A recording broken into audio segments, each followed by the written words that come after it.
Good morning, everyone. Le président, bonjour à tous. Madame la greffière, pouvez-vous donner le numéro de l'affaire au monsieur le greffier? Bonjour, il s'agit de l'affaire IT 95 05 18, le procureur contre Radovan Karadzic.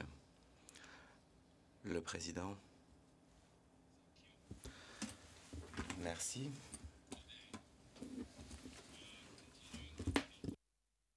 Aujourd'hui, nous continuons avec les déclarations liminaires de la défense qui devraient durer toute la matinée d'aujourd'hui ainsi que demain matin. Avant de continuer, j'aimerais savoir qui représente le bureau du procureur. Monsieur Tiger, bonjour Monsieur le Président, Mesdames et Messieurs les juges, Alan Tiger, Hildegard Hertz-Retzlaff et Ian Reid pour l'accusation. Le Président, merci Monsieur Tiger. Monsieur Tiger, Monsieur Karadzic, est-ce que vous pourriez présenter les membres de votre équipe, s'il vous plaît, qui sont dans le prétoire? Bonjour, Vos Excellences. Je suis accompagné de Monsieur Peter Robinson et Mlako Slavdojevic, mes conseillers juridiques. Thank you. Le Président, merci. Je remarque également que Monsieur Richard Harvey est présent sous l'instruction de cette chambre de première instance. Nous devrons encore déterminer son rôle dans ce procès et nous le ferons à l'issue des déclarations liminaires de Monsieur Karadzic. Et lorsque nous aurons commencé à entendre les éléments de preuve. Monsieur Harvey, je voudrais savoir si vous pouvez vous présenter. Monsieur Harvey, bonjour. Monsieur le Président, Mesdames et Messieurs les juges, je suis accompagné de Madame Mirjana Vukalovic. Le Président, merci Monsieur Harvey. Monsieur Harvey, merci. Le Président, avant de donner la parole à Monsieur Karadzic pour ses déclarations liminaires, je voudrais rappeler que ces déclarations liminaires sont prononcées conformément à l'article 84 des règles de procédure et de preuve, et ainsi plutôt que la règle ou l'article 84 bis. Monsieur Karadzic, vous avez la possibilité à un stade ultérieur, si vous le souhaitez, de faire une déclaration dans le cadre de l'article 84 bis. Dans ce cas-là, les dispositions de cet article s'appliqueront et cette chambre de première instance pourra décider de la valeur probante de la dite déclaration. There's one further matter to raise for. Nous avons un autre thème à aborder pour l'audience d'aujourd'hui et de demain. Cette chambre de première instance n'a pas accédé à la requête de l'accusé pour un report du procès en date de vendredi 26 février. Dans cette décision, la chambre de première instance a fixé un délai à l'accusé pour faire une demande de certification en appel de cette décision si l'accusé le souhaite. Et cette date butoir est donc aujourd'hui. Et on m'a dit que l'accusé a présenter une motion pour obtenir une certification d'appel à cette décision. Est-ce que je peux avoir une confirmation? Je vois l'assentiment de l'accusé, mais nous avons besoin d'une réponse verbale pour les fins du compte-rendu d'audience. Est-ce que M. Robinson ou M. Karadzic souhaitent prendre la parole? Monsieur Robinson, oui, Monsieur le Président, avec l'indulgence de Monsieur Karadzic, je vais répondre à votre question en disant que oui, nous avons déposé cette motion aujourd'hui. Le Président, très bien, merci et bienvenue à nouveau. Dans ce cas-là, Monsieur Tiger, j'aimerais savoir si cette chambre de première instance pourrait avoir votre réponse d'ici à la fin de cette journée d'aujourd'hui. Est-ce que vous souhaitez répondre oralement demain matin? Monsieur Tiger, nous pourrons avoir une réponse orale demain matin et je suis sûr qu'on pourra la faire. On pourra faire ceci après la conclusion des débats. Le Président, merci Monsieur Tiger. Je vous donne la parole maintenant, Monsieur Karadzic, pour votre déclaration liminaire. Et gardez à l'esprit que nous devrons faire une pause à environ 10h20 pour 20 minutes. Ce sera la première pause. Et ensuite, nous aurons une seconde pause à midi pour une demi-heure, ce qui constituera la deuxième pause. C'est ainsi que nous fonctionnerons dans les audiences à venir qui se tiendront dans la matinée. Oui, Monsieur Tiger, merci, Monsieur le Président. Très rapidement, je souhaitais mentionner la requête de l'accusation du 23 février en ce qui concerne des mesures de précaution. Et je ne sais pas si la Chambre de première instance, dans ses remarques d'aujourd'hui, reflète ses conclusions à cet égard, ou si ceci, en fait, n'était plus mentionné. Mais je voulais donc attirer l'attention sur le fait que l'accusation a une motion qui est en instance. Et j'aimerais qu'elle soit prise en compte avant que l'accusé commence. Le président, très bien, Monsieur Tiger, pour m'avoir rappelé cela. J'en parlerai en partie de ceci, mais le reste après la déclaration liminaire de Monsieur Karadžić. Monsieur Karadžić, vous avez la parole. Dozvolite mi da pozdravim sve. Permettez-moi de saluer tous les participants actifs et passifs de cette audience. Je suis ici devant vous, non pas pour défendre la petitesse d'un homme, à savoir moi, mais pour défendre la grandeur d'un peuple, le peuple de Bosnie-Herzégovine, qui depuis 500 ans supporte son sort avec une grande ténacité et une grande modestie afin de rester en vie. Je ne me défendrai pas en affirmant que je n'avais aucune importance ou que je n'ai pas obtenu des fonctions importantes pendant que je servais mon peuple, et je ne reporterai pas la responsabilité qui est la mienne sur autrui. J'affirmerai que l'affaire de notre peuple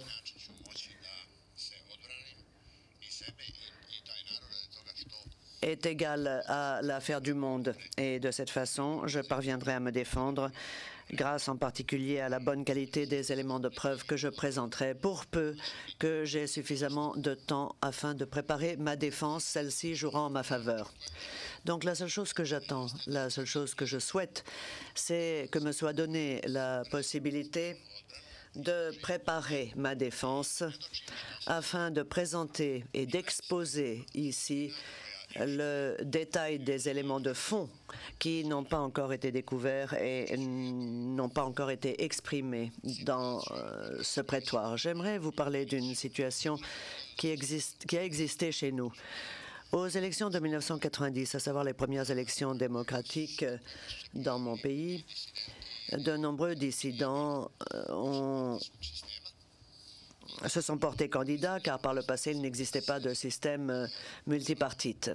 Et nous avons eu 7 candidats, 2 Serbes, 2 Croates, 2 musulmans et un représentant des minorités. Mon parti, le Parti démocratique serbe, occupait la 7e place, donc faisait partie des autres, et au titre de ces autres a porté pour candidat un juif qui n'était pas parti du SDS, mais nous avons estimé que c'était lui qui représentait le mieux ce groupe des autres. Par ailleurs, ce parti avait une grande importance à Sarajevo, car après l'exode en Espagne, un grand nombre de Juifs sont arrivés à Sarajevo et ont laissé beaucoup de traces, ont grandement contribué au développement de Sarajevo. Le Parti de l'Action démocratique a porté pour candidat M. Jupe Ganić, dont elle a transformé le groupe ethnique en le qualifiant de serbe pour cette occasion. Et c'est lui qui a donc été présenté comme candidat dans ce groupe des autres. Ce monsieur, c'est ce monsieur très connu qui s'est fait connaître par la tuerie de soldats innocents qui se retiraient de Sarajevo en passant par une rue Braca.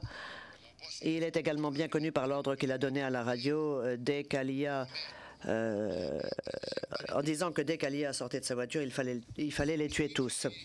Donc, c'est le SDA et la communauté musulmane de Bosnie-Herzégovine qui a obtenu la majorité des élus, alors que la parité aurait dû l'emporter. Les Serbes avaient un meilleur candidat, le meilleur qu'ils auraient pu présenter. C'était quelqu'un qui se déclarait yougoslave, mais nous considérons que les conditions dans lesquelles ces élections ont eu lieu n'ont pas été démocratiques ni honnêtes et n'ont pas constitué une base saine pour permettre une coexistence de façon générale dans cette région. C'était donc un jeu d'enfant pour les organes de l'État de défendre leur politique de guerre, la politique défendue par le Parti d'action démocratique qui voulait obtenir les plus grands avantages et tout cela au détriment de la majorité chrétienne, c'est-à-dire des Serbes et des Croates. Alors pourquoi est-ce que les dirigeants du Parti d'action démocratique ont fait cela? Pas seulement parce que c'était une façon d'exprimer le modèle fondamentaliste de pensée et d'action qui était le leur, modèle dirigé vers la domination, la suprématie, l'obtention de privilèges et de 100% du pouvoir, comme à l'époque de l'Empire ottoman, mais avant tout pour obtenir la réalisation des objectifs islamistes au sein de la présidence, c'est-à-dire la création d'un État correspondant à ce qu'ils avaient envisagé au départ, un État qu'ils envisageaient déjà depuis 50 ans et qui explique le drame que nous avons vécu. Des jeux délicats ont été joués dans mon pays à l'époque du communisme, mais ce n'était rien par rapport à ce qui s'est passé récemment, car les communistes n'étaient pas les meilleurs idéologues et leurs objectifs fondamentaux n'avaient pas pour but de changer le destin et l'apparence de toute une région, ainsi que le destin de plusieurs nations et de plusieurs groupes ethniques qui y vivaient. Par conséquent, la sécession de la Bosnie-Herzégovine en l'espèce a été l'objectif poursuivi. D'ailleurs, pas seulement la sécession, qui ne pouvait se faire de façon légale, mais la création d'un système et d'un régime, la création d'une structure que je vais maintenant vous décrire en vous présentant les arguments qui sont les miens pour vous montrer ce qu'il en était exactement et vous donner les éléments de juger de l'avenir.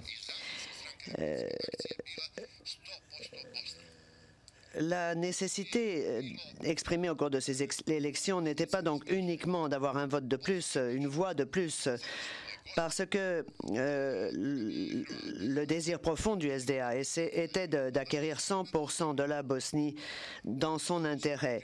C'est la base de la pensée du SDA.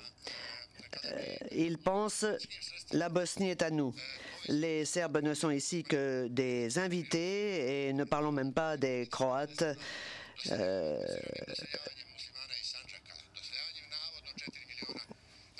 C'est donc l'attitude générale qu'ils ont manifestée par rapport à la majorité chrétienne à ce moment où ils n'avaient plus nécessité de se séparer de la Yougoslavie et où ils se sont mis à poursuivre la réalisation de leurs objectifs politiques par des moyens politiques.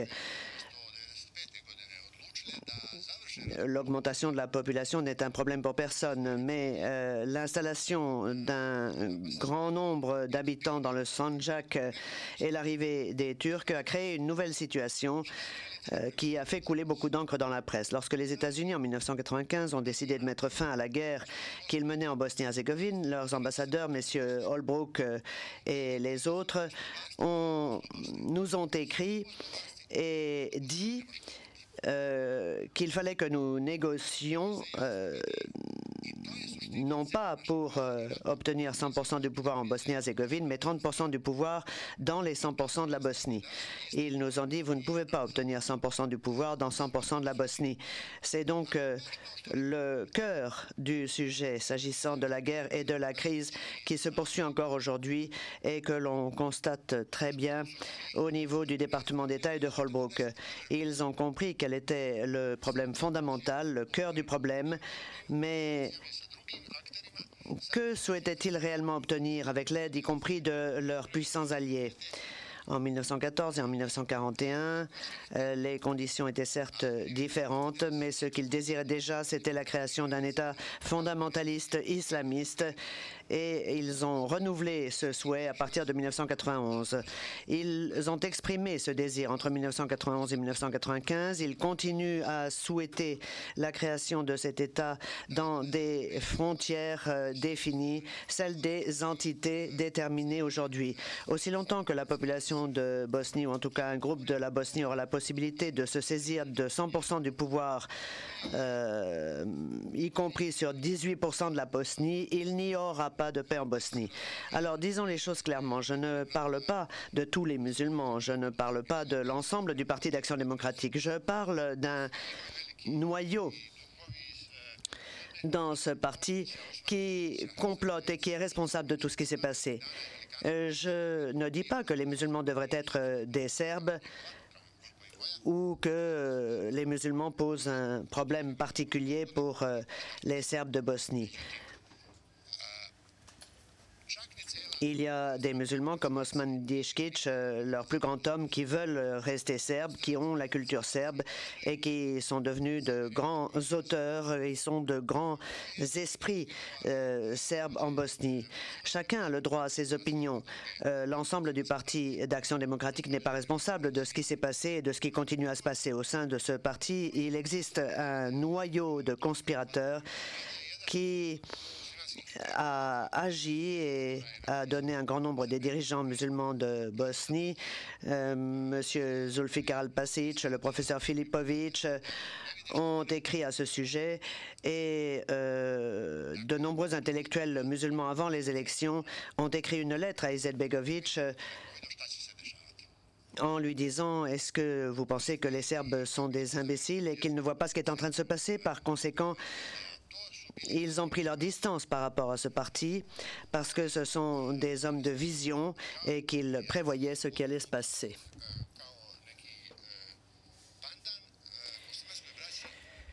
Les jeunes musulmans ont pris naissance en tant que groupe en Égypte.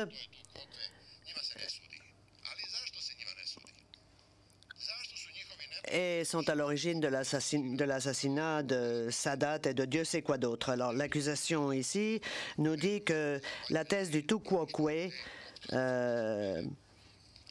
n'a aucune importance et que cette thèse ne peut être présentée dans le cadre d'un procès mené devant ce tribunal, même si les personnes concernées par cette thèse ont commis des crimes majeurs, des crimes de sang, et ne seront sans doute jamais jugés puisque les actes d'accusation contre eux n'ont pas été dressés. Il était plus facile de les laisser en liberté ou de les acquitter. Ça, c'est un problème qu'il est impossible de contourner. Et malgré cela, on parle de recherche de 100% de la vérité. Je suis surpris et inquiet également de voir comment se comporte l'accusation dans des situations diverses. L'accusation aimerait qu'un procès se déroule sans corpus delicti, sans corps du délit. Elle tient à nous dire, écoutez, mettons-nous ensemble, mettons-nous d'accord pour mettre en examen un certain nombre de personnes, les déclarer coupables. Mais la défense que je représente ici a de nombreuses critiques à faire valoir au sujet de cette attitude et ne permettra pas que les choses procèdent de cette façon. Il apparaît que l'accusation a conclu un accord avec nos ennemis pendant la guerre, ou, comme nous aimons le dire en plaisantant, que l'accusation s'efforce de transformer ce tribunal en commission disciplinaire de l'OTAN. Et si vous pensez que mon propos est une exagération, vous entendrez s'exprimer des officiers de haut rang de ce tribunal qui vous montreront que l'OTAN a planifié la liquidation de Karadzic à l'issue du procès. As for, in particular, the United States, they will try to.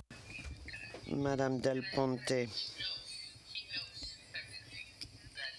Les États-Unis en particulier s'efforcent de localiser Karadzic. Karadzic sait parfaitement bien qu'il est en danger, car si on découvre l'endroit où il se trouve, il ne sera pas transféré à La Haye vivant.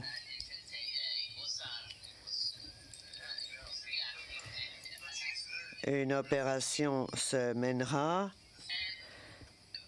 et on dira, oui, il était armé et une réaction a eu lieu par rapport à cela. Pourquoi suis-je en train de dire cela?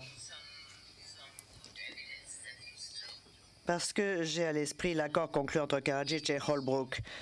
Je mène une enquête sur ce point et je suis en train de recueillir des éléments de preuve de qualité qui indiquent que cet accord correspond à la vérité.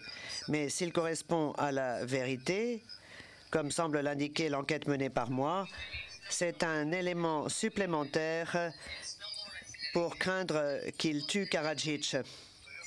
Question. Sur le fond, cela veut dire que la reddition est préférable au meurtre. Réponse. Oui, oui. Il n'y aura plus de parlement, plus de gouvernement, plus de fédération. Il n'y aura que la Bosnie-Herzégovine. Il n'existe plus de Republika Srpska. C'est fini, la Republika Srpska. Il ne reste que la Bosnie. Monsieur Karadzic,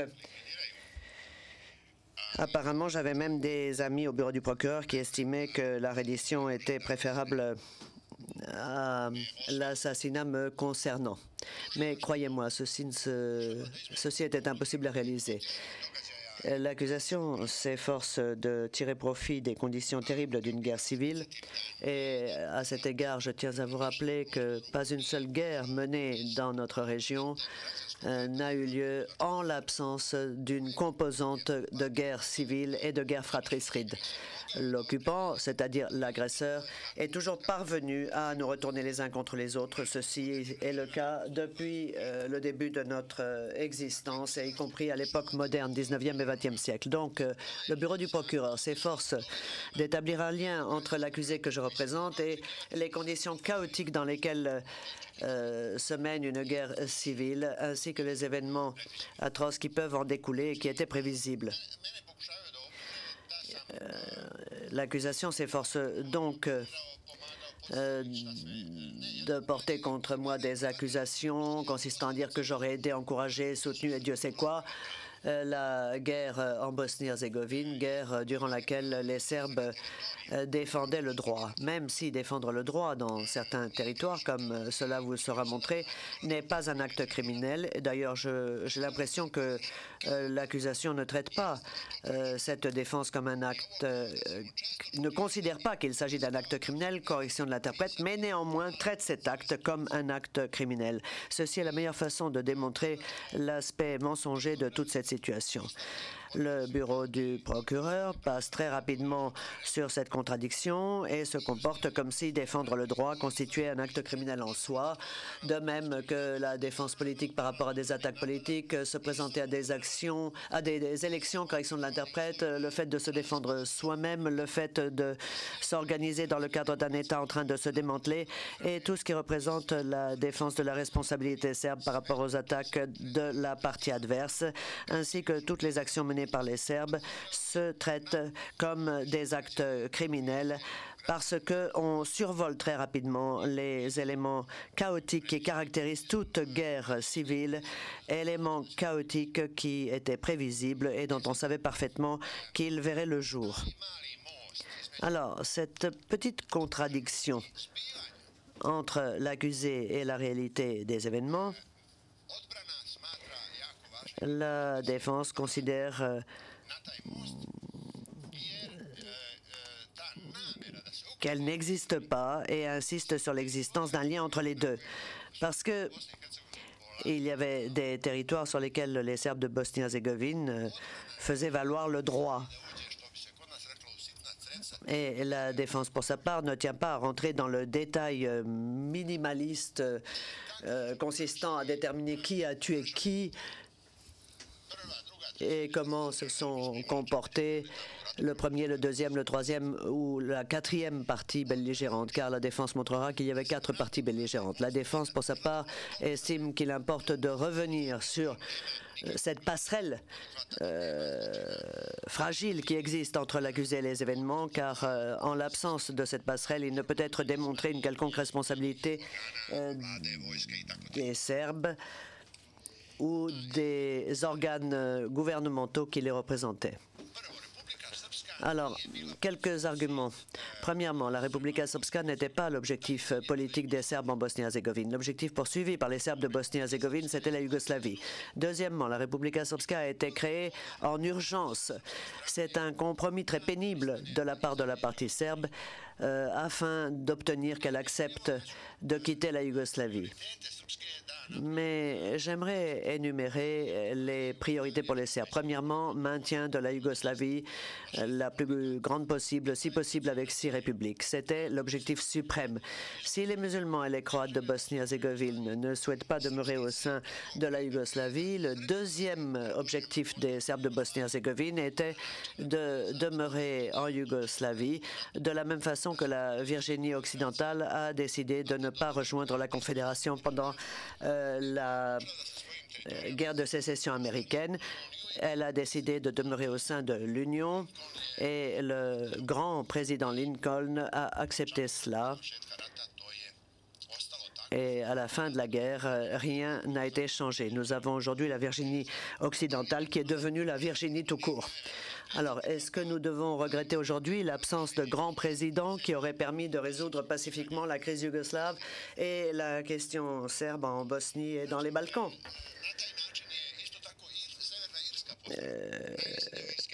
L'Irlande du Nord a été créée dans les mêmes conditions. La majorité de l'Irlande a obtenu l'indépendance, mais une partie de la population n'a pas obtenu cette indépendance. Elle est demeurée au sein du Royaume-Uni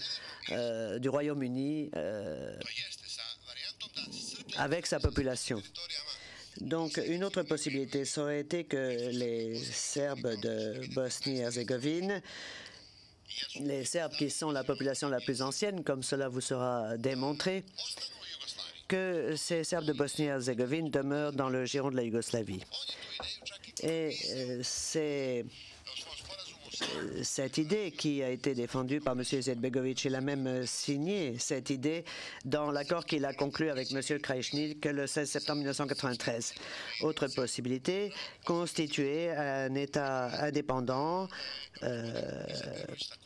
et constitutionnel en Bosnie-Herzégovine, idée qui n'était pas non plus combattue par M. Izetbegovic. Quatrième variante douloureuse, c'était la sortie de la Yougoslavie à condition que les Serbes en Bosnie-Herzégovine jouissent d'une unité constitutionnelle dans le cadre d'une espèce de constitution des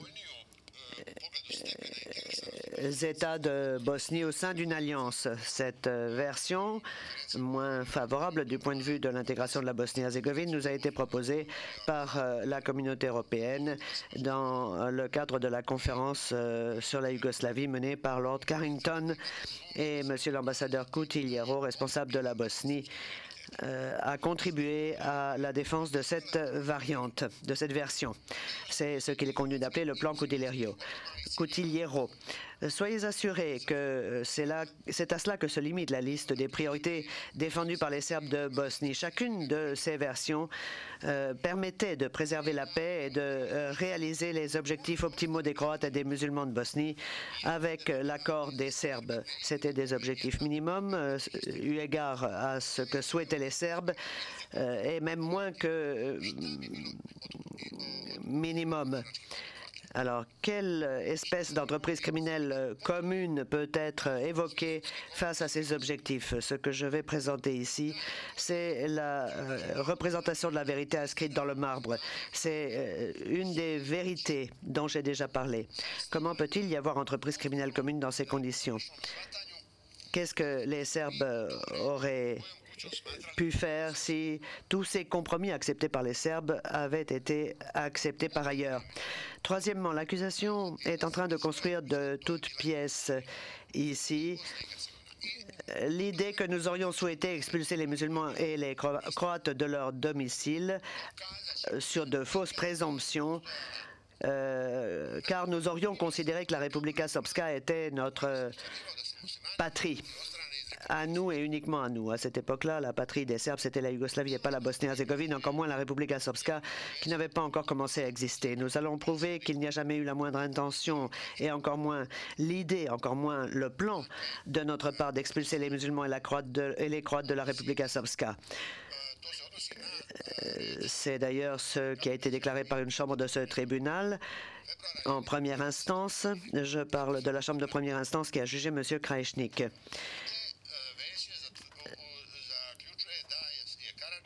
Les propos de Radovan Karadzic en date du 14 février 1992 sont cités devant cette Chambre juste avant la guerre et la Chambre de première instance en question conclut que Karadzic, à une réunion du parti, réunion plénière, a déclaré qu'il faudrait veiller à ce qu'il n'y ait pas de départ massif de population. Les gens ne devraient pas fuir nos régions. Ceci est la version la plus douloureuse pour les Serbes, car il y aurait dans ce cas 3 Bosnies. Cet objectif a déjà commencé à être réalisé. Karadzic déclare devant 200 personnes que celles-ci sont responsables de la vie dans la région et qu'il importe qu'elles fassent attention qu'il n'y ait pas de départ massif de population hors de nos régions. Début et fin de citation. Cette Chambre de première instance admet que Karadzic, le 14 février 1992 y compris, avait à l'esprit les intérêts d'autrui. Dans toute la période précédant le 14 février 1992, c'est ainsi que les choses se sont passées. Il n'y avait donc pas l'ombre d'une entreprise criminelle commune. À présent, il importe que nous essayions de déterminer la date de naissance de cette fameuse entreprise criminelle commune qui est qualifiée d'entreprise visant à l'expulsion des Croates et des musulmans hors de la Republika Srpska. Voilà les mots d'avertissement que prononce Radovan Karadzic. Nous admettons que le 14 février 1992, par conséquent, l'entreprise criminelle commune n'avait pas encore vu le jour, le 18 non plus, le 18 mars 1992 non plus, puisque c'est le jour de la signature de l'accord de Lisbonne. Alors maintenant, nous passons au 27 mars et Karadzic s'exprime devant l'Assemblée du peuple serbe. Il dit il nous faut étudier la situation, il nous faut sauver nos têtes, sauver nos biens, sauver notre territoire. Nous n'avons pas d'autres possibilités. C'est donc la réponse de Karadzic à certains qui lui demandent ce qui se passera à l'avenir et si un plan existe. C'était le seul plan que nous avions. Le seul plan que nous avions, c'était sauver nos têtes, sauver nos biens et conserver notre territoire pour attendre de voir ce qui allait se passer à l'avenir.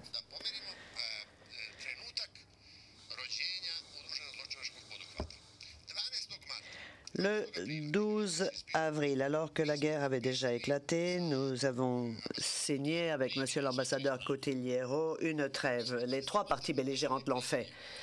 Le 12 mars, donc, la trêve a été signée et dans la soirée du 12, le SDA a envoyé Havanes Efendis a envoyé un ordre bien connu qui donnait instruction d'attaquer toutes les forces de la JNA et des Serbes dans toute la Bosnie-Herzégovine. Donc le soir du 12 avril, il n'y a pas encore d'entreprise criminelle commune. Et le 22 avril, Karadzic propose un plan de fin des hostilités.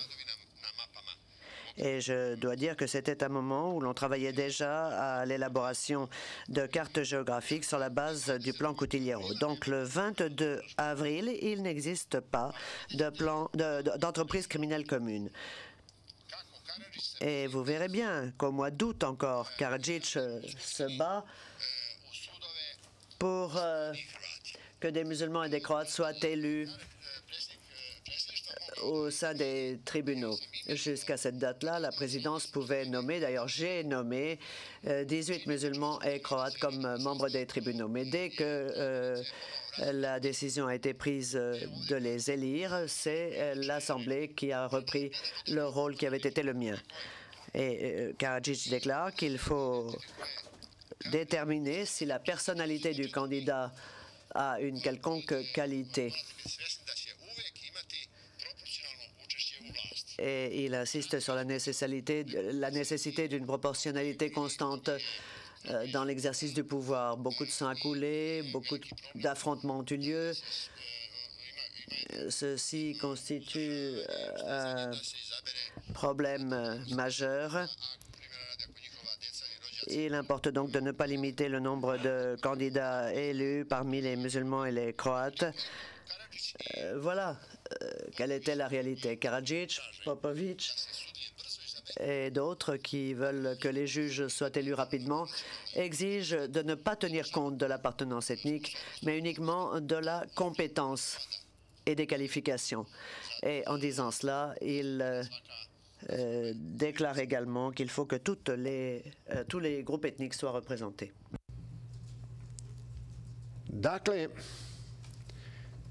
moram da podsjetim kako...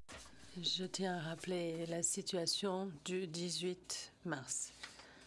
Vous verrez, dans son ensemble, l'année 91 s'est écoulée dans des tensions très graves sur le plan ethnique. Les Serbes cédaient, formulaient des propositions au mieux, mais dont chacune pouvait garantir la paix en Bosnie-Herzégovine. Le 18 mars, nous avons accepté qu'il y ait 3 Bosnie-Herzégovines, donc au sein d'une Bosnie-Herzégovine, que l'on procède à la création du modèle suisse en Bosnie-Herzégovine et qu'on adopte donc ce modèle pour la Bosnie qui se trouvera à l'extérieur de la Yougoslavie. Donc c'est la preuve du compromis serbe. À ce moment-là, nous avons accepté également et nous nous sommes félicités de ce résultat. Les 3 partis se sont félicités. Les 3 partis ont élaboré des cartes, même si le SDA affirmait ne pas en avoir. Il en avait. Et sur ces cartes, 80% du territoire d'avis commun ne faisait pas l'objet de contestation. Donc, les Serbes, les Croates, les musulmans, donc respectivement, reconnaissaient jusqu'à 80% les territoires qui allaient revenir aux uns comme aux autres. Et Monsieur Irfan Ajanovic confirme que pratiquement toute la communauté musulmane se retrouvera au sein de son unité constitutive. Et il ne reste que 20% dans les entités croates ou serbes, mais jamais personne n'évoque des déplacements de la population, si ce n'est des départs du plein gré de la population concernée. Monsieur Izetbegovic, qui a développé une très bonne coopération avec moi pendant qu'on travaillait sur les cartes, il m'a dit, et ça je l'ai évoqué lors de cette réunion, il m'a demandé de bien vouloir faire attention à ce qu'on ne respecte pas les frontières municipales. Si jamais il y a un village, soit serbe, soit musulman, qui déborde, s'il peut être rattaché à la municipalité voisine, puisque ce n'est qu'un découpage administratif, ce n'est pas le mur de Berlin. Donc, on l'accepte. Donc, il était d'avis que il reste le moins de population musulmane ou serbe en face, donc le pourcentage aussi petit qu'il soit. Jamais personne n'évoque de déplacement de population. Voire même, Karadzic l'affirme, le 3 mai, il rentre de Bruxelles et un journaliste demande « Mais qu'adviendra-t-il maintenant des déplacements de population ?» Quelqu'un a évoqué l'Inde, le Pakistan, et j'ai répondu « Non, nous n'envisageons pas cela et cela n'est pas recommandé. Il va y avoir des minorités et leurs droits seront garantis et il n'y aura aucun problème. » Alors, c'est gravé dans le marbre et il est facile de démontrer cette vérité. Il suffit de jeter un coup d'œil sur ce qu'en disent les médias à l'époque. Donc, où est cette entreprise criminelle commune ? Quelle entreprise criminelle commune fomente les Serbes, alors qu'ils n'ont jamais trahi, ne serait-ce qu'un seul accord passé à ce moment-là. Aucun accord sur le cessez-le-feu et les Nations Unies ont des documents à l'appui. Sur les 12 trêves, 11 ont été violés par l'armée du Parti d'Action démocratique. Donc, sur la base de tous les événements passés, à partir du 8 mars, etc., donc, où l'on voit, où on anticipe, on n'a aucun doute du côté serbe que la solution adoptée sera mise en œuvre. Donc, qu'est-ce qui nous permet d'en tirer cette intention serbe d'extraire les musulmans musulmans de la partie de Bosnie qui reviendra aux Serbes. Mais mes éminents adversaires du bureau du procureur évitent de replacer les événements dans leur contexte, non seulement pour ce qui est de la Bosnie, mais également pour ce qui est du reste de la Yougoslavie.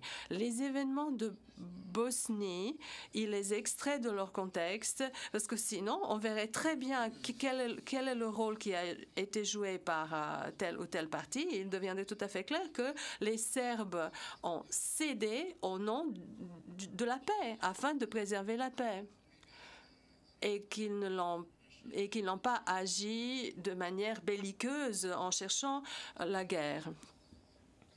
Donc là, je me permets de rappeler encore une fois que ce système judiciaire est très préjudiciable à la vérité. Le procureur a carte blanche et toutes les ressources qu'il souhaite pour composer l'acte d'accusation et tous les documents à l'appui tout à fait librement, sans aucune limitation. Donc, tout Serbe ou autre ressortissant des Balkans se retrouve face à des forces invisibles auquel il est confronté. Il n'a aucun moyen de parer à ce qu'il a en face par ses propres enquêtes. Donc, si le procureur avait été tenu de procéder de manière chronologique, de présenter les événements de Bosnie et des Balkans de cette manière-là, eh bien, cette chronologie ferait éclater la substance des événements immédiatement. En revanche, maintenant, il semblerait, comme l'affirme l'accusation, que en juin 90, l'accusé a créé le Parti démocrate serbe et que c'est à cause de cela que la guerre a éclaté et qu'il cherchait à se débarrasser des non-serbes d'un territoire où, à un moment donné, dans un avenir indéterminé, les Serbes allaient revendiquer donc tout ces territoires en Bosnie, alors que à ce moment-là, il n'y avait aucune intention sécessionniste de leur part. Écoutez, il faut vraiment beaucoup d'imagination pour admettre cette construction. Alors, pourquoi la guerre a-t-elle éclaté? Ce même bureau du procureur invoque dans un autre acte d'accusation un certain nombre de raisons. Dans mon acte d'accusation, c'est parce que moi j'ai créé le SDS avec les objectifs tels qu'ils sont formulés ici. Dans un autre acte d'accusation, il dit la Slovénie, le 25 juin 1991, a déclaré l'indépendance par rapport à l'RFY et c'est ça qui a causé la guerre. Je suis d'accord. La Croatie, c'est le 25 juin 1991 qu'elle a proclamé son indépendance et ça a entraîné des combats entre les forces militaires croates d'une part et la JNA ainsi que les unités paramilitaires de l'armée de la Républika Srpska de l'autre. Je ne suis pas d'accord pour dire que ce sont des unités paramilitaires, mais bon, le 6 mars 1992, la Bosnie-Herzégovine a déclaré son indépendance et après le 6 avril, cela a entraîné une guerre à une grande échelle. Mais pourquoi, dans mon cas, renonce-t-il à cette vérité? Pourquoi invoque-t-il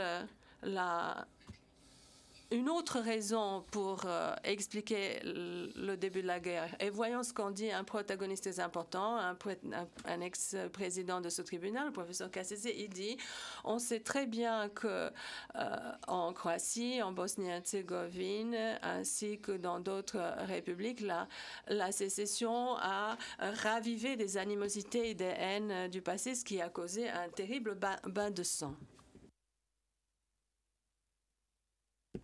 Par conséquent, l'accusation affirme que ce n'est pas la sécession ni la haine qui est à l'origine de la guerre. En revanche, c'est Karadzic qui en est la cause, qui, avec ses 1,5 million de Serbes paupérisés de Bosnie-Herzégovine, se dresse pour lancer la guerre aux forces incommensurables, une guerre qui est tout à fait contraire à tous les intérêts serbes, voire même qui est contraire aux objectifs criminels cités par le procureur et qui nous sont attribués par le procureur. Ces objectifs ne pourraient pas être réalisés par cette guerre. Pourquoi les Serbes auraient-ils souhaité la guerre? Pour atteindre quelque chose qu'ils ont d'ores et déjà. à savoir le fait de vivre en Yougoslavie, où vivent tous les Serbes, tous les Croates, tous les Slovènes, tous les musulmans, tous les Macédoniens, etc. Donc pourquoi les Serbes ont-ils besoin de la guerre? Ils ont déjà ce qui fait l'objet de leur convoitise ou de leur souhait. Donc pourquoi l'État fédéral yougoslave, qu'ils ne peuvent préserver qu'en temps de paix, pourquoi est-ce qu'ils iraient chercher cela par la guerre? Parce que c'est uniquement dans la guerre qu'ils peuvent la perdre, cette Yougoslavie. Donc, où est une approche raisonnable là-dedans? Quel mobile, quel motif pour agir ainsi? La Yougoslavie ne pouvait être décomposée que dans le cadre d'une guerre, et on le démontrera ici. Et ça aussi, c'est une vérité gravée dans le marbre, et aucune intention ne pourra déplacer cela, ne pourra changer cela. Les Serbes, quant à eux, ceux qui voulaient préserver la Yougoslavie, mais ceux qui voulaient l'indépendance des républiques, en revanche, ça, ils ne pouvaient l'obtenir que par la guerre. Et là, cela ne fait aucun doute. Non seulement l'Allemagne les a encouragés, leur a dit s'il y a un conflit, eh bien on vous reconnaîtra. Bien sûr, c'est un encouragement à s'engager dans un conflit. Et ceci nous a été confirmé directement par nos adversaires. À ce moment-là, dans la guerre, le président Tudjman a dit qu'il n'y aurait pas eu de guerre si la Croatie ne l'avait pas souhaité. C'est en mai 1992, dans le cadre d'un discours public, qu'il l'affirme, lorsque la première phase de la guerre est terminée, lorsque la guerre en Bosnie-Herzégovine connaît une escalade. Et j'en sais gré pour cela au président Tudjman, pour cela et pour bien d'autres choses qui me serviront dans le cadre de ma défense. Et je me félicite aussi de voir que le procureur étend ma responsabilité sur la Croatie, puisque cela me permettra de montrer la réalité des événements, la réalité de la chose et comment, au cours de 1991, on recevait de Croatie des colonnes interminables de Serbes qui avaient été chassés, qui ont dû prendre la fuite, qu'on tuait comme des lapins en Croatie et qui faisaient l'objet de pilonnage. Là, vous avez l'image qui vous permettra de voir juste avant que la guerre n'éclate en Bosnie-Herzégovine. Vous voyez comment le feu se répand en Bosnie-Herzégovine, non seulement sur ses frontières, mais également en profondeur. Les réfugiés arrivent, mais non seulement les réfugiés, mais aussi des bombes, et les citoyens de Bosnie-Herzégovine commencent à périr. On reprendra cette image plus tard et vous verrez, comme cela est écrit ici, vous verrez qui sont les morts avant la date du 6 avril. Et c'est la période qui m'est imputée à moi par le procureur, mais vous verrez qu'il n'y a que des victimes serbes jusqu'à ce moment-là, jusqu'à cette date. Mais je remercie également M. Izetbegovic d'avoir fait preuve de franchise. Et en fait, il apporte des preuves à décharge et lève toute responsabilité de mes épaules. Il dit, nous avons fait notre choix, nous aurions pu emprunter une autre voie, le prix que nous avons payé est élevé, mais il a bien fallu le payer. Donc, si c'est moi qui en assume la responsabilité, alors ce n'est pas à Karadzic qu'il faut l'imputer. Nous aurions pu inviter ce conflit si on était resté au sein de la Yougoslavie, mais nous voulions l'indépendance. Nous avons créé la Ligue patriotique, donc de manière très chevaleresque, il assume tout cela. Et il m'exempte de toute responsabilité. Mais le procureur, de toute évidence, ne souhaite pas accepter que Izetbegovic s'exprime d'une manière très noble et chevaleresque. Il accepte à partir du moment où c'est des ruses, des tromperies, etc. Mais quand c'est un esprit noble qui s'exprime, ça, il ne le remarque même pas. Alors, plusieurs modifications doivent être apportées ici. La Ligue patriotique n'a pas été formée fin 91, mais en mars 91. Et vous verrez pendant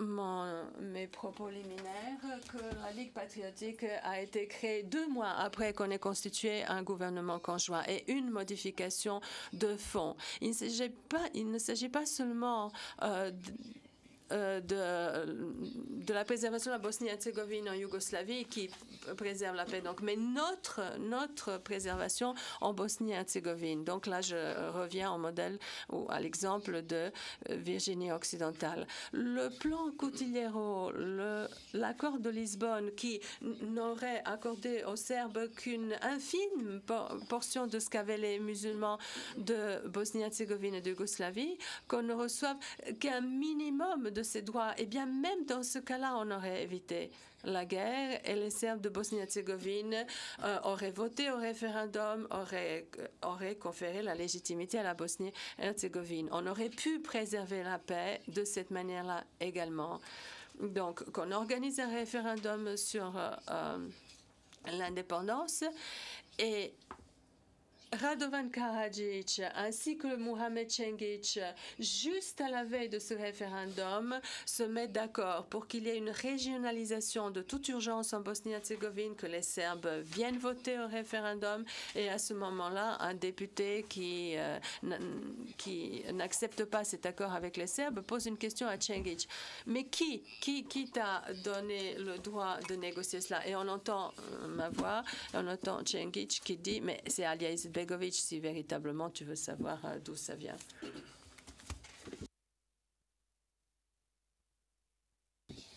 Donc c'est Alija Izetbegović qui autorise Mohamed Cengic à offrir une solution aux Serbes qui sauvera la Bosnie, qui sauvera la paix. Les Serbes sont heureux d'accepter cela. En 15 jours, on aura à l'adoption d'un acte sur la régionalisation. Les Serbes vont voter au référendum. Mais là, il y a des forces démoniaques qui s'agitent de nouveau. Et pour la 100e fois, M. Izetbegović renonce. Et que se passe-t-il? Il y a une pause. Et cet accord entre Karadzic et Cengic est désavoué, annulé devant l'Assemblée plénière du Parlement. Et une autre correction, M. Izetbegović. C'est grâce aux concessions venues du côté serbe qu'il y a eu plusieurs autres solutions qui auraient permis d'éviter la guerre et qui auraient permis d'éviter aux musulmans de payer le prix qui a été payé. Juste une seule solution entraîner nécessairement la guerre. Et la direction musulmane, la direction du SDA et les jeunes musulmans, le noyau dur du SDA, n'a voulu obstinément que cette solution-là, à savoir une Bosnie souveraine, indépendante à 100% à nous.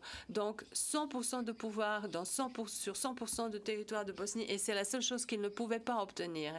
Et ça, c'est un point que le procureur ne remarque pas. C'est ce que les musulmans voulaient, c'est ce qu'ils veulent encore, et c'est ce qu'ils voudront toujours tant que les entités ne verront pas leurs frontières modifiées en Bosnie-Herzégovine. Donc, ils ne renonceront pas à cette intention. Et il y a des forces obscures qui l'y poussent. Vous verrez quelles sont ces forces. Les incitent à défendre cette voie en Europe. Alors, quelle entreprise criminelle commune serbe aurait été envisageable et aurait pu évoluer, aurait pu se développer si M. Izetbegović avait accepté une proposition qui était tout à fait présente sur la table de négociation, quelque chose qui n'a été finalement apporté que en 95 par M. Holbrooke. Jusqu'en 95, que ce soit l'Union européenne, que ce soit le groupe de contact, que ce soit Van Soven, que ce soit Van Stoltenberg, tout un chacun a offert la même proposition et les Serbes les ont toujours accepté. 5 conférences ont eu lieu, Madame, Messieurs les juges, 5 plans de paix, et l'accusé que vous voyez devant vous, on a accepté 4 sur 5. Mais quelle entreprise criminelle commune aurait été possible, hein? Si l'autre partie en avait accepté ne serait-ce qu'un seul sur les 4? Et, s'il vous plaît, comment le bureau du procureur a-t-il pu concevoir cette idée? À partir du moment où c'est la communauté internationale qui s'est chargée de notre crise. À partir de ce moment-là, mais pas un seul jour ne s'est déroulé qu'il n'y ait une conférence. Il n'y avait aucun moyen de préserver ce qu'on a déjà. La solution, elle devait être une solution de nature politique. Mais pourquoi, je vous en prie, pourquoi est-ce que les Serbes iraient-ils chercher à conquérir des territoires qu'ils ne pouvaient pas vérifier par le truchement d'une conférence? Pourquoi n'accepteraient-ils pas des solutions proposées par la conférence? Pourquoi feraient-ils quoi que ce soit qu'il leur faudrait restituer par tous les moyens possibles par la suite? Donc ça, c'est la question de fond qui se pose. Comment est-il possible que le procureur reste aveugle, qu'il ne voit pas cette vérité, que les Serbes acceptent tout, sauf que la Bosnie revienne à 100% aux musulmans et qu'on se retrouve à l'époque de l'esclavage ottoman et au détriment d'un peuple qui est arrivé à préserver sa culture et sa confession pendant les 5 siècles qui ont été les plus difficiles qui soient en Europe. Et je rends hommage ici aux Serbes qui ont réussi à préserver leur culture et leur quintessence. Cela relève quasiment de l'impossible. Et je dois dire que les Serbes, il y a eu des conversions parmi eux vers l'islam. Souvent, entre les frères, après l'accord mutuel, je le ferai pour te protéger. Et souvent, vous voyez à la 3e génération déjà leurs descendants devenir des ennemis. Donc, dans le cas des premières conversions, vous n'avez pas des gens heureux. Ce ne sont pas des gens qui se réjouissent du choix qu'ils font. Mais bon, c'est la réalité. Mais le frère qui ne s'est pas converti, lui qui n'est pas devenu musulman, en dépit de toutes les souffrances, de tout ce qu'il est obligé d'endurer, il préserve le patrimoine, il préserve la culture. Et voilà ce qui se passe maintenant. Quelqu'un cherche à l'y replonger. J'appelle votre attention sur les appels, les invitations lancées par des protagonistes très importants de la communauté musulmane qui demandent à M. Izetbegovic de changer de politique, de changer d'attitude. Rabia Jubicic est quelqu'un qui évolue dans des milieux musulmans, mais elle est présidente à l'époque du Parti socialiste en Bosnie-Herzégovine, un parti ethnique et qui n'est pas extrémiste.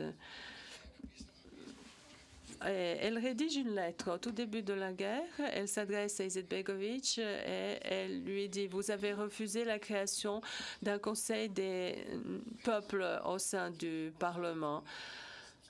C'est le parti serbe qui a demandé cela, moi-même ainsi que M. Koljevic. C'était encore du temps du régime communiste où on apportait des amendements à la Constitution. Nous avons demandé la création d'un conseil des peuples qui aurait pu empêcher toute violence, toute guerre. Mais à la place, on nous a donné un conseil chargé de l'équité des peuples et ça n'a jamais fonctionné. Vous avez refusé l'accord historique avec le peuple serbe.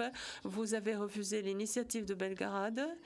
Vous avez lancé un appel à la mobilisation de tous les musulmans et tous les Croates le 4 avril. C'est ainsi que vous avez lancé la guerre, etc. Et à la fin, Rabia Šubić dit respectez les exemples de Vlasenica et de Bratunac où des accords ont été passés entre les Serbes et les musulmans. Pas une seule balle n'a été tirée. Il n'y a pas eu de violence, pas de terreur, pas de criminalité. Donc, voyez-vous, à Vlasenica et à Bratunac, les Serbes ont proposé que la municipalité se restructure, que l'on en crée 2 à partir d'une, et vous verrez pourquoi, et vous verrez également que c'est quelque chose qui a fonctionné, que c'était possible. Et cette femme d'orientation européenne, qui est à la tête d'un parti pluriethnique, voit que c'est bien une solution viable. Et dans des situations analogues, cela a été vu par Adil Zulfikar Pašić, par Filipović, par Fikret Abdić, qui d'ailleurs a remporté les élections de 90, Nias Duraković et bien d'autres, voire même Pejanović parmi les Serbes, qui représentent cette infime minorité des Serbes qui défendent que l'on ne crée pas une entité. Monsieur le juge Kwon, Monsieur Karadzic, je vais vous inviter à bien vouloir ralentir. Merci. Monsieur Karadzic, je reviens à ces accords passés de Vlasenica et de Bratunac. Le SDA, suite à ces accords, en fait, décide de les révoquer. Or, ce sont eux qui préservaient la paix dans les municipalités concernées. Que s'est-il passé après à Bratunac et à Vlasenica? Vous le verrez, et Srebrenica est aussi une des municipalités voisines. Vous entendrez quelle a été la suite des événements au cours de ce procès.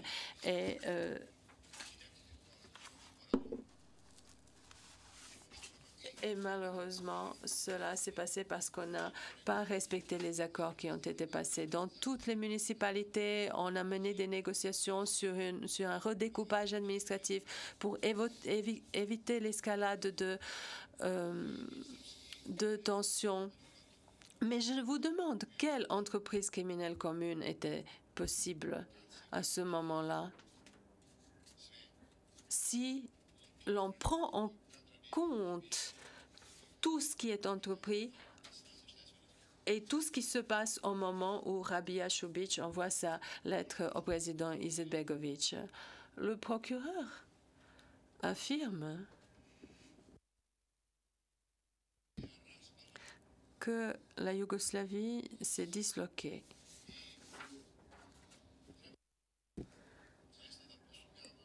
Et il nous invite à douter maintenant de ce qu'il a fait. Enfin, on est amené à se demander si effectivement c'est la Yougoslavie qui s'effondre toute seule, ou bien est-ce qu'on a contribué à sa dislocation, mais cela n'aurait pas pu se passer s'il n'y avait pas eu d'influence exercée de l'extérieur, et ces influences en fait ont été décisives. Essayons de voir à présent ce qui a été dit et comment est-ce que cela a été formulé par des protagonistes de premier plan au sein de la communauté internationale. Comment on s'exprime au sujet de notre affaire. C'est de première main que j'ai pu voir comment le fait que l'Occident n'ait pas su réagir a pu contribuer à l'effondrement de la Yougoslavie qui s'est passé dans le bain de sang, etc. Premièrement, on a reconnu la Croatie de manière prématurée avant que des garanties aient été apportées à la population serbe de Croatie qui, vu les événements terrifiants qui se sont produits pendant la Seconde Guerre mondiale, eh bien, faisait que la guerre civile était inévitable. L'encouragement lancé par Alija Izetbegović à ce qu'il retire sa signature de ce qu'on a appelé l'accord de Lisbonne et d'organiser un référendum sur l'indépendance de la Bosnie alors que tout un chacun savait que cela entraînait la guerre, etc. Ensuite, James Pisset, qui était ambassadeur canadien en Yougoslavie. La plus grande des erreurs a été le fait de reconnaître tous ces petits pays qui se sont mis à se proclamer indépendants. Les Serbes avaient des raisons valables de s'inquiéter en redoutant de se retrouver dans un pays dominé par les musulmans. Ce n'était pas que la paranoïa. Colin Powell, qui était général américain. Cette reconnaissance prématurée de la part de la communauté européenne a enlevé toute possibilité d'empêcher une solution négociée pour la Yougoslavie, a contribué à ce que la guerre civile éclate en Bosnie. La responsabilité de l'Allemagne et du Vatican pour cette crise est énorme. Roland Dumas, qui était ministre français des Affaires étrangères à l'époque. Je suis très préoccupée. Toute reconnaissance prématurée ou sélective pourrait attiser le conflit en Bosnie-Herzégovine. Pérez de Cuellar, secrétaire général de la Genscher a promis une récompense et cela a eu un effet. Les séparatistes croates ont intensifié leurs activités armées. Ils ont assiégé les casernes de la JNA, leur ont coupé l'eau et le courant. Le bain de sang a continué et puis à la fin de l'année, l'Allemagne a reconnu la Croatie, la Bosnie-Herzégovine, cette magnifique Yougoslavie en petit, et a été entraînée dans une guerre civile catastrophique qui allait durer plusieurs années.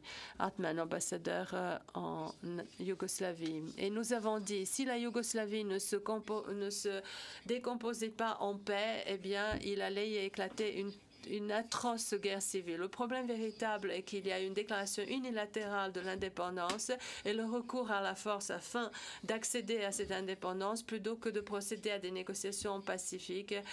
Et c'est de cette manière-là qu'on aurait dû procéder. James Banker, qui était secrétaire d'État à l'époque américain. Cette reconnaissance prématurée de la Slovénie et la Croatie a constitué une garantie que la Yougoslavie n'allait pas se décomposer en paix. Une fois de plus, l'intervention occidentale a exacerbé le problème des Balkans qui est déjà suffisamment difficile en soi. L'intervention allemande avait peu à voir avec le problème véritable de Yougoslavie à l'époque. L'ambassadeur américain à l'époque en Yougoslavie. J'étais d'avis que les frontières internes des 6 républiques de l'ex-Yougoslavie devaient être bien consolidées avant qu'on ne pose la question de la reconnaissance de ces républiques. Je pense que c'était idiot de procéder ainsi, que ça a été bien pire que la reconnaissance prématurée en tant que telle. Zimmerman a dit à Izetbegovic, tiens, pourquoi n'attendrais-tu pas pour voir ce que les États-Unis d'Amérique peuvent faire pour toi? Autrement dit, nous allons te reconnaître, puis par la suite, nous allons te venir en aide pour que tu n'acceptes pas l'accord de Lisbonne, que tu n'acceptes pas le plan de Cutillero, attends un petit peu pour obtenir un État unitaire bosnien. Donc, ça a été un tournant dans le cadre de nos efforts diplomatiques. George Kenney, qui a été diplomate américain chargé de ces questions à l'époque. Je ne sais pas s'il faut que je donne lecture de la totalité du texte ou vous pouvez lire à l'écran. Il ne nous en reste plus que 2 ou 3. Cette intervention américaine allait nécessairement entraîner la guerre civile en Bosnie et la mort et le déplacement des milliers de personnes. On aurait dit que les États-Unis étaient décidés à mener une politique qui allait empêcher que l'on résolve le conflit de manière pacifique. Ensuite, reconnaissance prématurée de la Slovénie, la Croatie et la Bosnie par la communauté européenne et par les États-Unis d'Amérique a entraîné une guerre que nous voyons aujourd'hui. Cyrus Vance, qui a été envoyé spécial des Nations Unies pour l'ex-Yougoslavie. Le gouvernement allemand insistait sur la reconnaissance, contrairement à l'hésitation, à la résistance, au refus des autres pays européens. Et en résultat, on a eu une catastrophe. Le ministre néerlandais, Premier ministre néerlandais de l'époque, moi-même et mon collègue la présidence, M. Koljevic, nous nous sommes fait dire par Izetbegovic à son retour d'Allemagne qu'il a reçu une offre de telle qualité qu'il ne pouvait pas la refuser, qu'il lui fallait choisir la voie de l'indépendance. Parmi ces gouvernements, certains étaient des gouvernements amicaux. Ce sont eux qui ont allumé ce 3e incendie des Balkans, le 3e en l'espace d'un siècle. Les événements nous montreront par la suite que parmi ces gouvernements, certains, et avant tout l'Allemagne, d'ailleurs, d'ores et déjà, pendant que Tito était en vie, ont su que la guerre allait éclater et ont envisagé les différentes issues souhaitables ou pas souhaitables pour eux de cette guerre. Donc, ils ont bien su anticiper. Et pourquoi? Parce que parmi nous, aucune guerre qu'on ait connue par le passé n'a pu avoir lieu sans qu'elle ait des composantes de guerre civile. Donc, si une guerre éclate sur notre territoire, c'est toujours une guerre fratricide et une guerre qui a des éléments de guerre civile. Mais alors, je vous demande, comment cette responsabilité pour le déclenchement de la guerre civile, qui, du côté des gouvernements occidentaux, du côté des services occidentaux, était anticipé et vu bien avant que Karadzic et le SDS ne voient le jour, comment est-ce que le procureur peut l'imputer à l'accusé ici présent? Comment est-ce qu'il peut se faire attribuer cela? Alors, c'est une autre source de clairvoyance pour ces gouvernements, ça a été le fait de savoir comment les Yougoslavies, de par le passé, ont vu le jour et comment elles ont disparu chacune à son tour, parce que ce n'était pas la première des Yougoslavies qu'on ait connue. Mais précisons que c'est uniquement pour répondre à des intérêts des puissances occidentales que toutes les Yougoslavies, de par le passé, ont vu le jour. À l'issue de la Première Guerre mondiale, la Serbie était du côté des forces victorieuses. Elle avait la possibilité à ce moment-là de choisir la forme qu'aura la Yougoslavie à ce moment-là. Les Slovènes et les Croates se sont précipités sous le giron serbe à ce moment-là. Et la Slovénie et la Croatie devaient être enlevées à l'Allemagne, donc pour qu'elles soient écartées de la Méditerranée, de l'Adriatique. En 1941, la Yougoslavie s'est décomposée. À partir du moment où les Alliés l'ont emporté sur le Troisième Reich, en 1945, la Yougoslavie a été recomposée. Lorsque l'Allemagne, en 1991, a été plus forte que ses alliés, eh bien, la Yougoslavie s'est décomposée. Mais aujourd'hui, à la différence de 1941, ceux qui exécutent les intérêts allemands, ce sont nos ex-alliés, ceux de la Seconde Guerre mondiale. Donc, c'est ce qui rend la victoire allemande définitive, complète. Donc, ces ex-adversaires de la Seconde Guerre mondiale se chargent maintenant de sa partie du travail, ce qu'elle n'a pas réussi à faire à l'époque où elle a essuyé une défaite. Donc, la responsabilité incombe à ces gouvernements. La Yougoslavie n'est qu'un papier tournesol qui révèle les rapports de force en Europe. Je me permets de rappeler une chose. Avant que les Croates n'aient été poussés au sein de la Yougoslavie en 1918, il n'y avait aucune hostilité, aucune raison qu'il y ait une hostilité entre les Croates et les Serbes. Ils n'étaient pas ennemis à ce moment-là. Mais voyons un peu.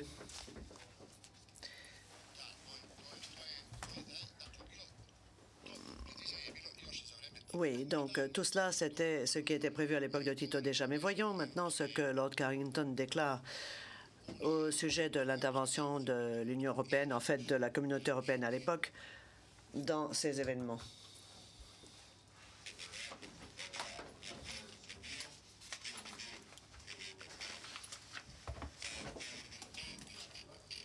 Si les Américains interviennent,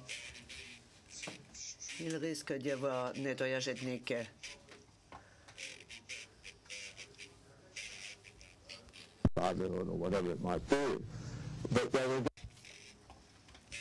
Mais à la fin de tout ceci, il y aura des catastrophes et un grand nombre de personnes plongées dans le malheur. C'est le cas dans toutes les guerres civiles.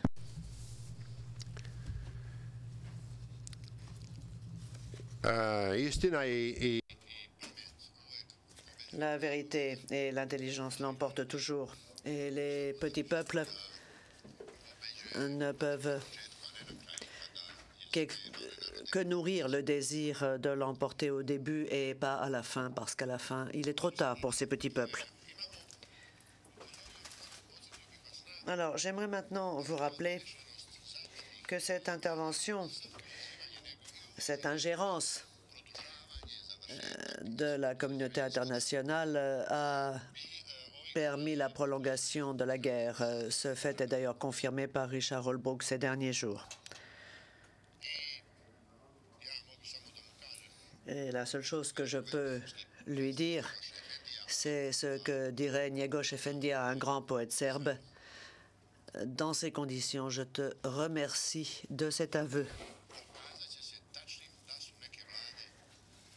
Il sera démontré qu'il est exact que certains États sont allés jusqu'à nuire aux chances de rétablissement de la paix qu'il pouvait y avoir parmi ces populations de la région.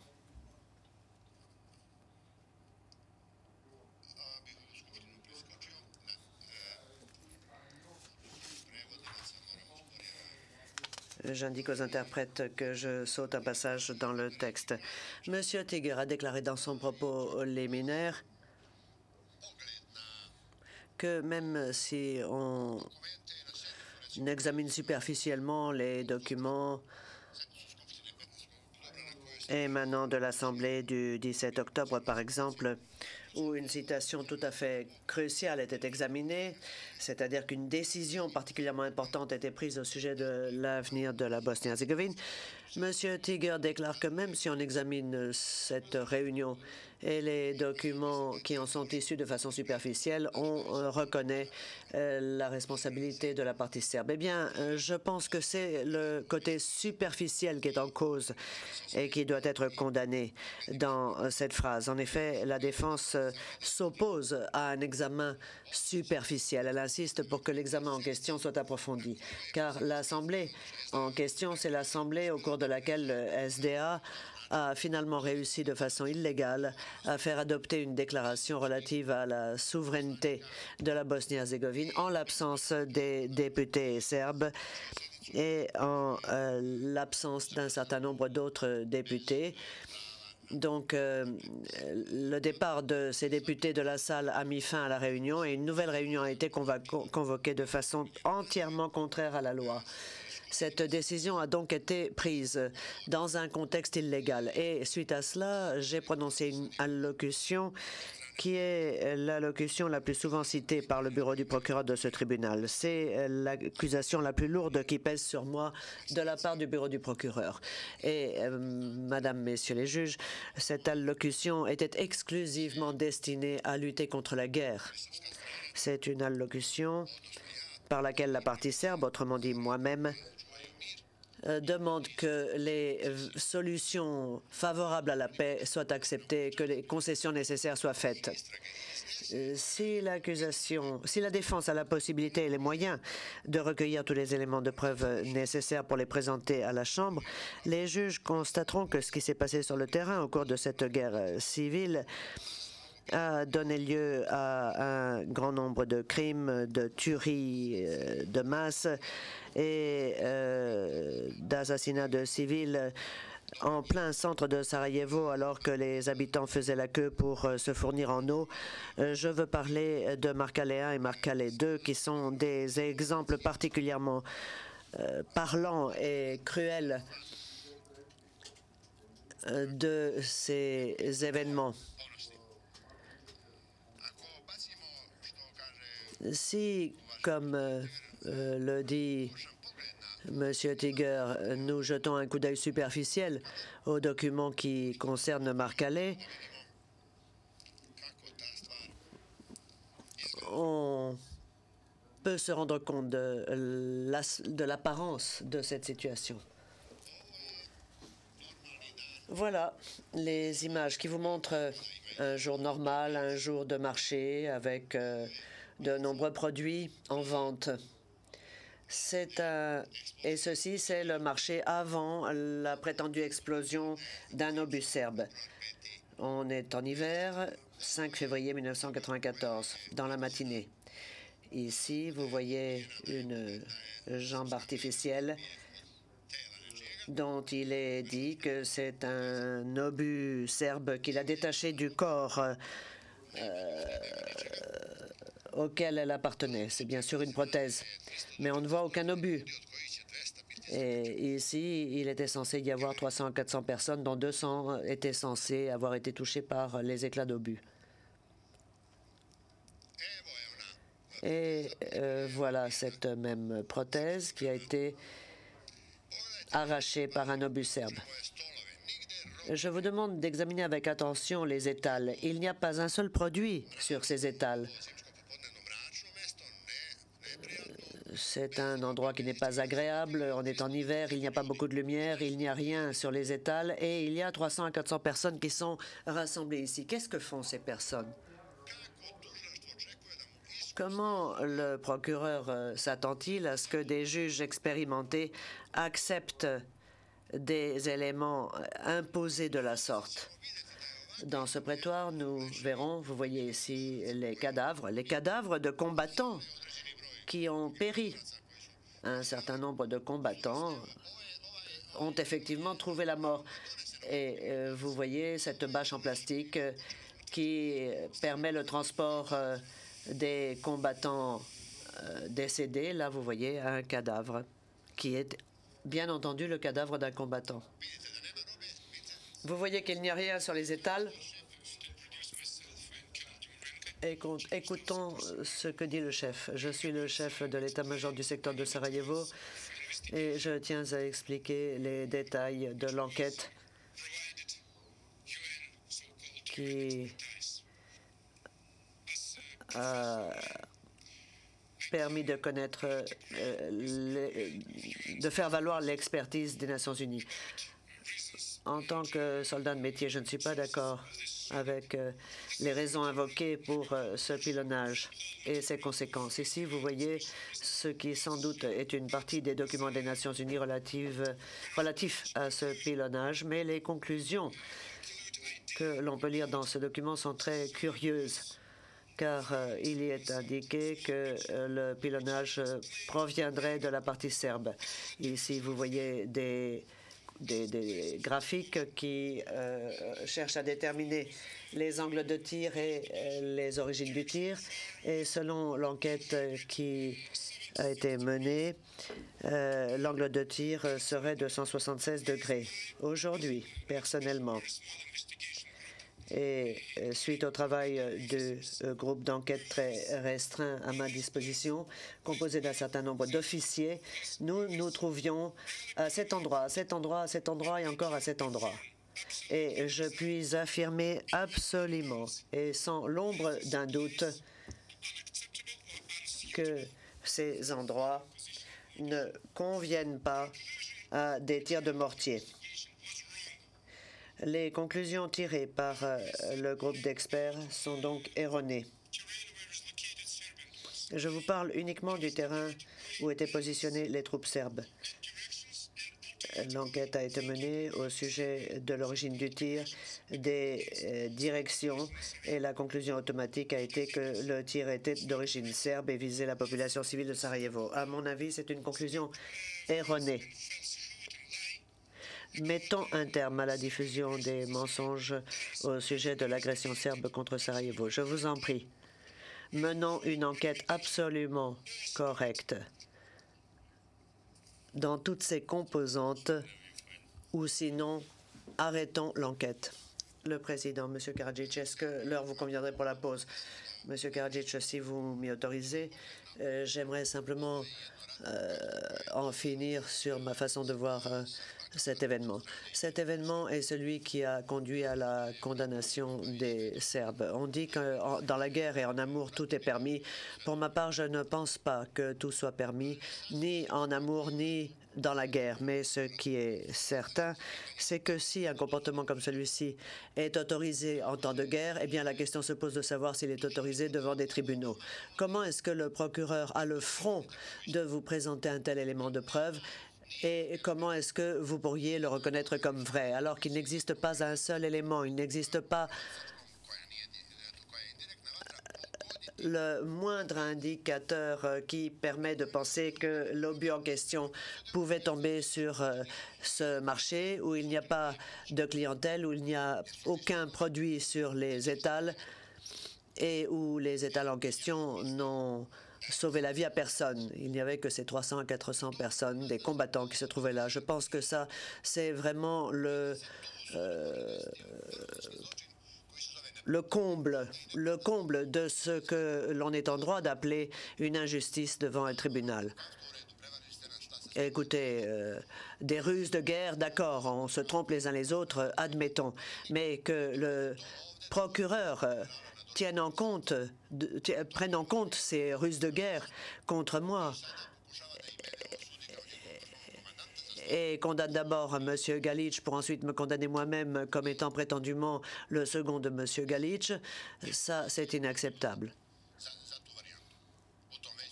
Une chambre de première instance, la chambre Galić, a défendu une position tout à fait exceptionnelle, mais en appel, malheureusement, 5 juges ont été convaincus par le procureur que cet acte avait été commis par les Serbes. Des crimes encore plus graves sont imputés aux Serbes, alors que ces crimes devraient être imputés aux Serbes, et on affirme aux musulmans que ce sont les Serbes qui sont responsables. Comment est-ce qu'on peut attendre une réconciliation dans ces conditions, alors que nous démontrerons que les Serbes n'ont pas commis cet acte et que les musulmans sont convaincus que les Serbes sont coupables? Nous démontrerons ici, avec des éléments de preuve de qualité, que les Serbes ne sont pas responsables de cet acte. Voilà ce que je voulais dire. Et je pense qu'au sujet de cet incident, ce que j'ai déjà dit suffit dans le cadre de mon propos liminaire. Mais c'est un bon exemple des trucs mis en œuvre pendant une guerre et repris en compte par le procureur devant un tribunal. Le procureur, en agissant ainsi, devient un auteur à part entière de la guerre, et ce tribunal devient un auteur à part entière de la guerre, et il se trouve du côté d'une des parties belligérantes. Nous pouvons maintenant faire la pause. We'll break for 20 minutes. Your Honor, excuse me if I could... Le Président, nous allons faire une pause de 20 minutes. Monsieur Tigar, Monsieur le Président, Mesdames et Messieurs les juges, je voudrais soulever un point ou une précision avant de faire la pause. J'avais fait une demande concernant la motion pour les mesures qui avait été donc déposée le 13 février. Ce n'était pas en fait un avertissement à l'attention de l'accusé pour la poursuite du procès, mais c'était en fait une requête pour la recevabilité de certaines écritures. Et je voulais préciser cela parce que il y a eu des discussions préalables qui ont fait l'objet de certaines préoccupations, à savoir que cette chambre de première instance pensait que je faisais référence à un avertissement pour la poursuite du procès, alors qu'en fait qu'il s'agit en fait d'une question de recevabilité de certaines déclarations et de certaines écritures. Admissibility of submissions. Le Président, vous voulez dire la recevabilité d'écriture, Monsieur Tigar? Oui, effectivement, il s'agissait de cette requête qui a été déposée le 23 février. Et je pense que la défense a répondu en disant qu'il n'avait aucune position à cet égard. Le Président, très bien, nous allons faire une pause. Fait que vous le faire?